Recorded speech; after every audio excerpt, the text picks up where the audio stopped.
ធម្មតាមុខស្ងួតធ្វើស្បែកមុខយើងឆាប់ជ្រួញមែនទេបំពេញជាតិទឹកផ្ដល់ជាតិសំណើមហើយការពារនៅការរលាកដល់កម្ដៅថ្ងៃជំរាបសួរបងប្អូនទាំងអស់គ្នាជំរាបសួរអតិថិជនរបស់សាសា Aesthetic Center ថ្ងៃនេះចេញមកដល់គឺអត់បានលើកដៃស្ទះទេគឺកាន់ផលិតផលតែម្ដងពីព្រោះចង់ជំរាបជូនដល់បងប្អូនទាំងអស់គ្នាថាផលិតផល Night Lady ឥឡូវនេះកំពុងតែផ្ទុះលក់ដាច់ខ្លាំងមែនទែនជាពិសេសអតិថិជន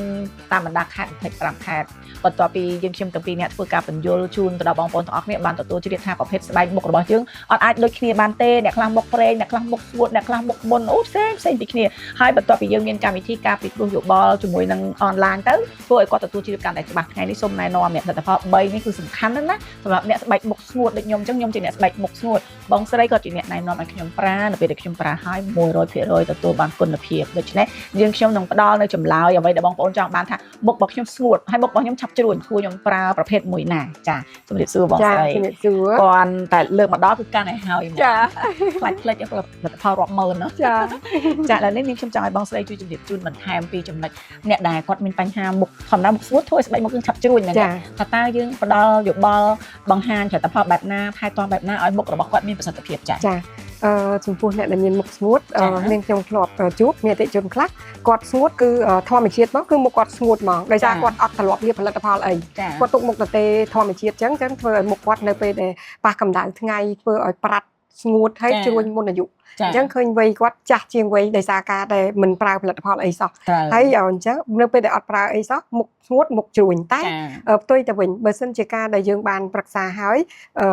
អាចជាផលិតផលយកទៅប្រើតម្រូវសម្រាប់មុខស្ងួតគឺយើងមានជាផលិតផលដែលនាងខ្ញុំបានបង្ហាញជូនចាគឺមុខអ្នកដែលមិនធ្លាប់លាបផលិតផលចាហើយយើងអាចប្រើយើងមានជាសាប៊ូជែលយកមកលាងទៅលើផ្ទៃមុខក្នុងមួយថ្ងៃលាង2ដងចាមានលេ Bio 50 បុកការពារកម្ដៅថ្ងៃយើងលាបពេលព្រឹកជាមួយនឹងលេបពេលយប់គឺយើងប្រើ Night Lady សម្រាប់លាបពេលយប់ចាគឺលាបទៅជួយបំបត្តិភាពជ្រីវជ្រួញបំពេញជាតិទឹកផ្ដល់ជាតិសំណើមហើយការពារនៅការរលាកឡើងកម្ដៅថ្ងៃចាហើយយ៉ាងដូចជាអ្នកនាងយកចន្ទាចាដែលនាងខ្ញុំបានបង្ហាញជូននេះគឺមានដោយសារម៉េចដោយសារអ្នកនាងធ្វើ high full ហើយចាអញ្ចឹងទៅការធ្វើ high full លើកទី2ហើយក៏យើងនាងខ្ញុំណែនាំពីការប្រើផលិតផលដែលដើរក្រាក់ជាមួយនឹងម៉ាស៊ីនគឺយើងត្រូវតែប្រើផលិតផលលាបសម្រាប់មុខស្ងួតបំពេញសារជាតិទឹកមកវិញហើយនឹងការដើរដោយម៉ាស៊ីនដើម្បីបន្តឹងស្បែកមុខឲ្យបានថិតថេរចាប្រើទៅរយៈពេលនៃការថែទាំយើងចេះតែលាបទៅគឺអាចបានកាន់តែលាបកាន់តែល្អចាគាត់បងប្អូនផ្ទៃមុខរបស់យើងអត់លាបនឹងលាបគឺខុសគ្នាយើងអាចអត់លាបផលិតផលណាយើងគេងយប់តែមួយយប់អត់បញ្ហាអីទេចាប់ដើមយប់ទី2ទី3នៅពេលអត់លាបភ្ញាក់ព្រឹកលំឡើងមុខរបស់យើងគឺស្ងួតយកតែម្ដងជាពិសេសអ្នកគេងម៉ាស៊ីនត្រជាក់ចាហើយនៅពេលដែលយើងលាបនឹងមិនលាបបើសិនជាយើងលាបយើងភ្ញាក់ពីគេងមកគឺមុខរបស់យើងមានសំណើមស្បែកមុខស្បែកខ្លួនដូចគ្នាតែទៀតត្រូវការថែទាំខ្លាំងដូចនាងខ្ញុំធ្វើ high full អញ្ចឹងធម្មតា high full វាត្រូវតែទឹកទី1ទឹក2រៀងស្ងួតទៅយ៉ាងអញ្ចឹងត្រូវការបំផុតទៅគឺមានកម្ដៅចាផ្ដល់ collagen ចូលហើយមានកម្ដៅអញ្ចឹងធ្វើមុខយើងងាយស្ងួតអញ្ចឹងការប្រើប្រាស់ហ្នឹងគឺផ្ដល់ជាសំណើមមកវិញឲ្យស្បែកចាប់ផ្ដើមភ្លឺថ្លាចាការប្រើរយៈពេលបានប្រហែលខែទៅមានប្រសិទ្ធភាពសម្រាប់អ្នកដែលគាត់មានបញ្ហាមុខស្ងួតសម្រាប់បញ្ហាមុខស្ងួតលាបរយៈពេលតែមួយសប្តាហ៍គឺយើងអាចដឹងឲ្យតែអនុវត្តបានទៀងពេលព្រោះអីថាវិធីនៃការថែទាំនាងខ្ញុំមានការជំរាបបញ្ជាក់បន្ថែមពីការដែលយើងធ្វើម៉ាស្សាមុខដោយខ្លួនឯងនៅផ្ទះយើងមានជាឈុតម៉ាស្សាមុខគេហៅជា collagen យើងមានជា collagen gel collagen serum collagen oil ចាគឺយើងយក3មុខហ្នឹងសម្រាប់ការធ្វើ facial ខ្លួនឯងនៅផ្ទះទោះបីមិនបានមកធ្វើជាមួយម៉ាស៊ីនតែគឺជាផលិតផលគេហៅថាជាមិត្តដែលស្និទ្ធស្នាលនៅគៀកខ្លួនយើងបំផុតគឺជាប្រភេទ collagen ម៉ាស្សាមុខចាហើយក៏កំពុងពេញនិយមដែរដែលនាងខ្ញុំនាំចូលមកគ្រាន់តែយកចូលមកគ្រប់អតិថិជនដែលបានមកជួបគឺគាត់មានការចាប់អារម្មណ៍ហើយភាគច្រើនទិញយកទៅប្រើគ្រប់គ្នាដោយសារតែការធ្វើទៅគឺងាយស្រួលគ្រាន់តែលាប5នាទីផ្អាប់លើមុខហើយគាត់អាចទៅធ្វើការអ្វីផ្សេងបានហើយជូតចេញលាបបន្តទៀតចាគឺមានតែ3ប្រភេទទេសម្រាប់ធ្វើជាប្រភេទ collagen បំពេញសារជាតិទឹកបំបត្តិភាពជ្រីវជ្រួញហើយនឹងជួយឲ្យស្បែកយើងនឹងផ្ចិតគល់រោមអ្នកខ្លះគាត់មានជ្រួញហើយរុនរោមបើកធំអញ្ចឹងនៅពេលដែលយើងសារប្រើ collagen ដែលជំរាបចូលស្បែកធ្វើស្បែកយើង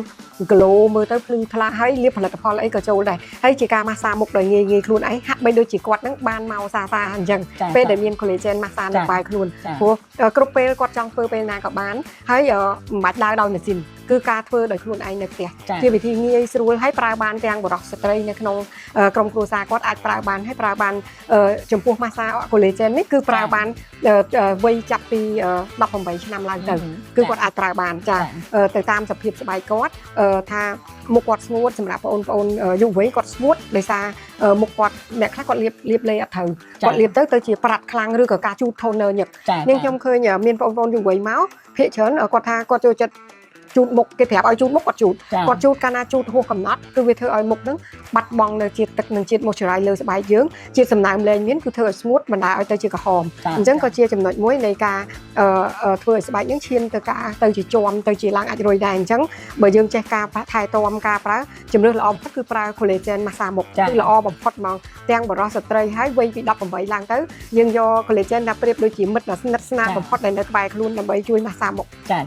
អរគុណចាលោកលោកស្រីនេះគ្នាបងប្អូនយុវតីយុវជនទាំងអស់គ្នាបានទទួលជ្រាបហើយពីបញ្ហាទៅលើស្បែកមុខរបស់យើងមិនបណ្ដាច់បណ្ដោយមិនអាចទុកឲ្យសភាពស្បែកមុខរបស់យើងនៅស្ងួតហួតហែងហើយមិនខ្វល់មិនយកចិត្តទុកដាក់វានឹងបាត់បង់សម្រស់ដោយខ្លួនឯងហើយយើងនឹងបាត់បង់សម្រស់ពីធម្មជាតិដ៏ស្រស់ស្អាតរបស់យើងដោយមិនដឹងខ្លួនតែបើសិនជាយើងមានបញ្ហាតិចតួចយើងមកពិគ្រោះជាមួយនឹងមជ្ឈមណ្ឌលសាសា Aesthetic Center នោះនឹងបានទទួលលទ្ធផលត្រឡប់មកវិញព័ត៌មានបន្ថែមបងប្អូនទាំងអស់គ្នាអាចសាកសួរនៅព័ត៌មានបន្តតាមរយៈ page របស់យើងខ្ញុំឬក៏ខលមកពិគ្រោះតាមរយៈ online ក៏បានដែរសូមអរគុណការយកចិត្តទុកដាក់នៅក្នុងការតាមដានទទួលស្ដាប់នៅប្រធានបទមួយនេះចា៎នាងខ្ញុំសូមគោរពថ្លែងអំណរគុណ